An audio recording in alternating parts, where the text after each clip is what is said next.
हम आज जया बच्चन को दो वीडियो दिखाने वाले हैं, उनके दो सांसदों का वो बयान दिखाने वाले हैं जिनको देखकर उन्हें शर्म आनी चाहिए।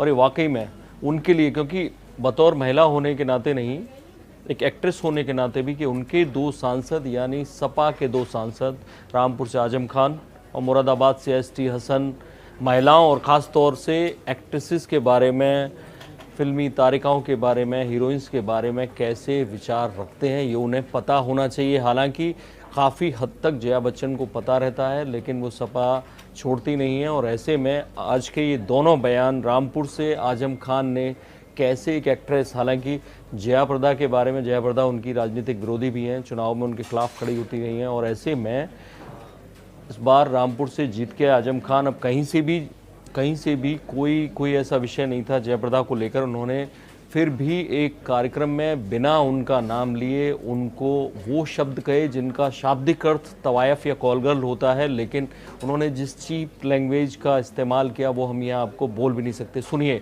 क्या कहा आजम खान ने। ये खाना नहीं खोला है, न नाच घर खोला है। मैं रंडी लफ्ज खास तौर पे इस्तेमाल कर रहा हूं और जान रहे लोग ये लफ्ज कहां जाके लग रहा है। जिस समाज में इस लफ्ज को मुहतरम मान लिया जाएगा, क्या तरक्की करेगा वो समाज और कैसे सर उठा के चलेगा। शरीफों की इज्जतें वो लोग उतारेंगे, लोग रास्ते बताएंगे। ऐसे लोग देवी देवता अपने आप को बनाएंगे। हमारे मरे हुए मां बाप 3 दिन तक टेलीविजन पर डिस्कस होंगे। देखा आपने अंजाम क्या हुआ, कितनी दौलत खर्च हुई, कितनी। और खाली आजम खान नहीं, जया प्रदा पर निशाना साधा जायरा वसीम के जरिए एसटी हसन ने भी।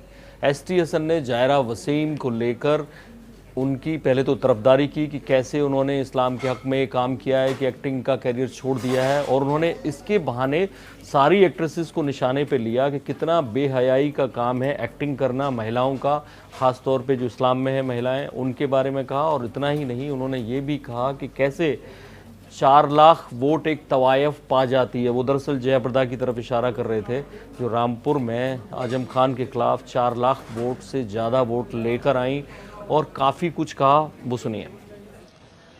देखिए, अगर वो मजबूर हो रही हैं किसी ऐसे काम को करने के लिए जिसमें जिस्म की नुमाइश हो रही हो, या कोई ऐसी बेगैरती बेहयाई या उरियानियत की बातें हो रही हो, हालांकि आज के ज़माने में तो बेगैरती बेहयाई एक आम सी बात है, तो वो उसकी इजाज़त इस्लाम कभी नहीं देता। और जब उसकी इजाज़त नहीं देता तो वो एक गुनाह हो गया, और गुनाह जब इंसान करता है तो अपने मालिक से, अपने अल्लाह से, अपने ईश्वर से दूर हो जाता है। तो मैं समझता हूँ अगर वो इस तरह की हालात से मजबूर हैं तो उनका फैसला बिल्कुल सही है। ये दोनों सांसद हैं, लोकसभा में चुन के पहुँचे हैं। जो 5 सांसद सपा से चुने गए हैं उनमें से 2 ये भी हैं, और बाकी 2 मुलायम सिंह और अखिलेश यादव हैं।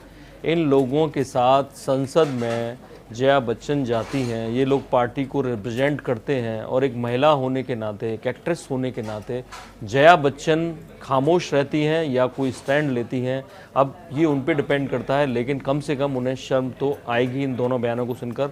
अगर उनका कोई रिएक्शन आता है तो आपको जरूर बताएंगे। आप देख रहे हैं इंडिया न्यूज़, सब्सक्राइब करें इन खबर। थैंक यू, नमस्कार।